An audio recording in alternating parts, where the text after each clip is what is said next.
Yeah, it's crazy because like everybody's pinned me and Caitlyn against each other for the longest time, and we're cool, like we're friends. But again, it's respect of the competition, so we understand that. We understand how media works and how they want to pin two people against each other, and they're supposed to hate each other and blah blah blah. So we all understand that, and it's all in the love of the game. But at the same time, to have like two fan bases that really hate each other have to come together for a couple months would be really fun. And so everybody would just have to get along for a little bit. Listen to me, and listen closely, because everything you think you know about the rivalry between Paige Bueckers and Caitlin Clark is a carefully constructed lie. We are living in a matrix of sports media manipulation where the truth is buried under layers of manufactured outrage and clickbait headlines. For years, the networks have been selling you a story. They told you these two women are bitter enemies. They told you there is bad blood. They painted a picture of a divided kingdom where you had to choose a side, asking, are you with Paige or are you with Caitlyn? But today, that entire narrative is collapsing in real time. Paige Bueckers just sat down in front of a camera and did something the establishment never expected her to do. She went off script. She looked directly at the lens and exposed the machinery behind the curtain. When she says, everybody pins us against each other, she isn't just complaining about annoying tweets. She is calling out a multi-million-dollar industry that thrives on conflict. She is telling you that she sees the strings. She knows exactly how the game is played, and she is refusing to be a pawn in their war for ratings. Yeah, they think we're just like fun kids, like just childish kids who just love to play basketball and who are fun. I feel like we're all like fun, goofy, and like a little bit. You have to understand why this matters. The sports media ecosystem is built on a very simple, toxic formula, where conflict equals cash. They need a hero and they need a villain. They need a Bird and a Magic. They need a Messi and a Ronaldo. And for the last 4 years, they decided that Paige and Caitlyn were going to be the new gladiators in their coliseum. They fed you clips out of context. They amplified the toxicity between the fan bases. They wanted you to believe that these two women couldn't stand to be in the same room. But here is the reality check that is sending panic through the executive offices at ESPN and Fox Sports, because these two are not enemies. They are co-conspirators. Paige admitted it. She said, "We understand how media works." Do you realize how dangerous that sentence is for the powers that be? It means the athletes are smarter than the reporters. It means they are texting each other behind the scenes, laughing at the headlines, and plotting their takeover together. The media wants a war, but Paige and Caitlyn are planning an empire. As the USA, to be able to be like, yeah, we do have the best of the best. Let's dive deeper into what Paige calls the young and turned class. This isn't just a cute nickname for a group of rookies. This is a declaration of a cultural shift. This is a warning shot to the old heads and the veterans who have been running the league for the last decade. Paige is describing a new breed of athlete, one that is goofy, one that is a troll, one that doesn't take itself too seriously off the court, but is absolutely lethal on it. The friction here is palpable. You have the veterans, the gatekeepers of the WNBA, who believe in paying your dues and acting a certain way.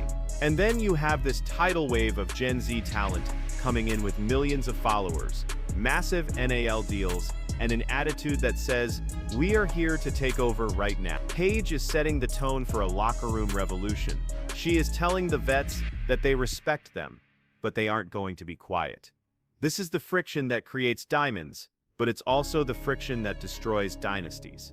The old guard is scared, and they should be. And it's all in the love of the game, but at the same time, to have like two fan bases that really hate each other have to come together for a couple months. Now the skeptics will say, but if they are friends, doesn't that ruin the competition? Doesn't that make it soft? This is where you are wrong. This is where the casual fan gets lost. Paige said something in this interview that reveals the true darkness of her competitive mindset. She said, on the court, we're trying to take each other's heads off. Let that sink in. Take each other's heads off. This is the Mamba mentality. This is the Michael Jordan psychosis. True elite competitors don't go easy on their friends. They go harder. The fact that Paige and Caitlyn are close makes the battles more vicious, not less. When you play against a stranger, it's business. When you play against your best friend, it's personal. You want to embarrass them. You want to destroy them so you can trash talk them at dinner later. The media tries to sell you hatred because it's an easy emotion to understand. But violent respect is a much more terrifying force. And that is what we are seeing here. We need to address the elephant in the room, and that is you, the fans, the stands, the armies on Twitter and TikTok. Paige acknowledged the two fan bases that really hate each other. This is unprecedented in women's sports. We have reached a level of tribalism that we usually only see in European soccer or political elections. You have the Clark Zealots and the Bueckers Battalion, and they have been at war for years. The media has weaponized this. They have radicalized these fan bases to the point where people can't even enjoy the game anymore. They are too busy fighting in the comment sections. But Paige is flipping the script. She is talking about the 2028 Olympics as a moment of forced unification. She is basically saying, you guys hate each other, but guess what? You're gonna have to wear the same jersey soon. It's a psychological experiment. Can these two warring factions put down their weapons and cheer for the same team, or will the toxicity be too much to contain? Most people don't know this, but the alliance between Paige and Caitlin didn't start in the WNBA. It didn't start in college, it goes back to the Junior Olympics. Paige dropped a nugget of information that is crucial to this entire investigation. She talked about their time on the U16 and U17 teams. They have been teammates before. They have already built the chemistry that the world is dying to see. While the world was busy arguing about who is the greatest of all time in college basketball, these two were already in the lab, years ago, learning each other's tendencies. They know where the other person likes the ball. They know the nonverbal cues.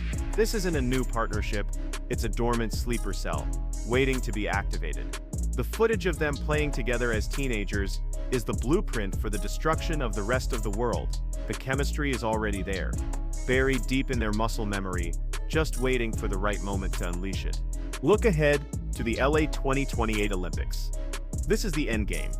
This is what everything is building towards. Paige mentioned the Olympic Village, rubbing elbows with archers and track stars, and the vibes of Team USA. But beneath the vibes, there is a terrifying reality for every other country on Earth. We are looking at the potential assembly of the greatest basketball team ever constructed. Imagine a backcourt of prime Caitlin Clark and prime Paige Bueckers. It is unfair. It is broken. It is a cheat code. You have the greatest shooter in history paired with the most versatile playmaker of her generation. Who stops that? Who guards that? The media wants you to focus on their rivalry because it sells ads today, but the smart money is looking at 2028. This isn't just a team, it's a cultural phenomenon. It's the 1992 Dream Team all over again. They are going to walk through the Olympic Village like rock stars, and on the court, they are going to dismantle teams by 50 points. There is a moment in the video where Paige jokes about a wooden spoon and being superstitious. It seems like a throwaway line, a bit of fun, goofy personality. But don't let the charm fool you. This is a calculated media strategy. By presenting themselves as goofy kids and trolls, they deflect the pressure. They disarm the critics. If they acted arrogant, the media would tear them down. So they play the young and turned card. They act like they are just having fun. But behind those smiles, behind the TikTok dances and the inside jokes, there is a cold, hard ambition. They are systematically building their brands to be bigger than the league itself. They don't need the WNBA marketing machine anymore. They are the machine. The power dynamic has shifted. The players hold all the cards now, and the wooden spoon is just a prop in their masterclass of public relations. Think about the logistics of this merger. You have the Iowa style of play and the UConn style of play, two historically opposed philosophies crashing into each other. The media told you these styles don't mix. They told you there is only one ball, but great players figure it out. LeBron and Wade figured it out. KD and Steph figured it out. Paige and Caitlin will figure it out. And when they do, it will be a disaster for the haters. All the people who spent years tweeting that Paige is overrated or Caitlin is a ball hog will have to eat their words. They will have to watch them throwing alley-oops to each other on national television. The cognitive dissonance is going to be off the charts. The media will have to pivot so fast, they'll get whiplash. Suddenly, the headline won't be Clark versus Bueckers, it will be the greatest duo of all time, and they will pretend they never tried to divide them in the first place. So, where does this leave us? It leaves us with a choice. You can keep consuming the fast food content that the mainstream media feeds you. You can keep falling for the rage bait. You can keep fighting in the comment sections about who is better. Or you can wake up. You can see what Paige Bueckers is trying to show you. This is a new era. The young and turnt era is not asking for permission. They are breaking the rules, they are mocking the narratives, and they are preparing to unleash a level of dominance that we have never seen before.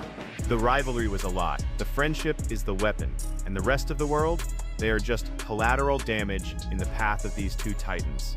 Do not blink. Do not look away, because the script has been flipped, and the real show is just getting started.